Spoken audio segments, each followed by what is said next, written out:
Welcome back to another lesson on Shine On Me, and today we'll be covering the topic of a bank visit or virtual tour. First, starting with our introduction, a bank visit or virtual tour helps students understand how a real bank operates. It shows the important services that banks provide to both individuals and businesses, such as saving money, lending loans, and also handling digital transactions. Now let's also talk about the purpose of the visit. You want to do this visit because it'll help you first learn how banks handle deposits and withdrawals.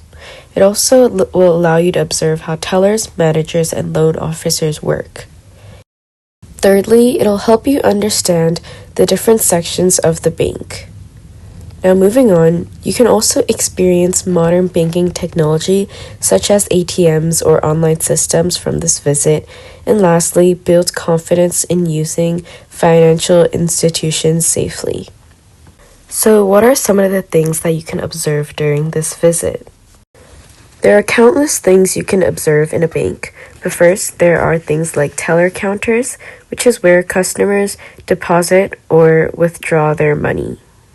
You may also see a customer service desk, which is where people open new accounts or get any assistance they need.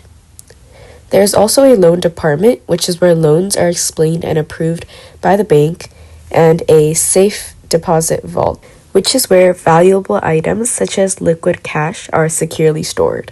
And the last example I'll include is the ATM section, and this is where customers can withdraw or deposit using their cards. A visit to the bank is not possible. There's also a virtual tour option.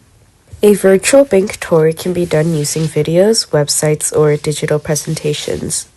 Even if it's digital, students can still watch guided videos showing inside bank operations. They can also explore mobile banking apps or online account dashboards. And lastly, in things like virtual bank tours, you can also simulate making deposits, transfers, or withdrawals through interactive activities. Now let's cover the key learning points from this lesson. First, we have the topic of deposits and withdrawals. And what we learned is that this is how money is stored and accessed. An example would be saving 10,000 won and later withdrawing it. We also learned about ATM operations, and this is self-service banking. An example would be using a debit card to get cash. Next, we have loan services.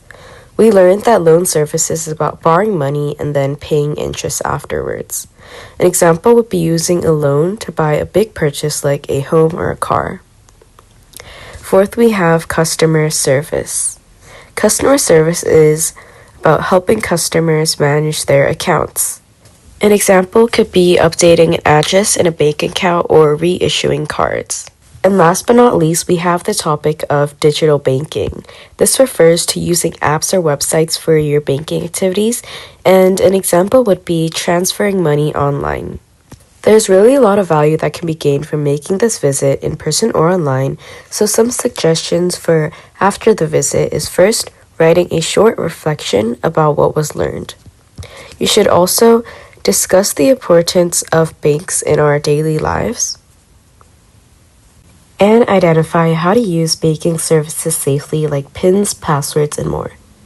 Lastly, with what you learned, you should share how to save or manage money in the future.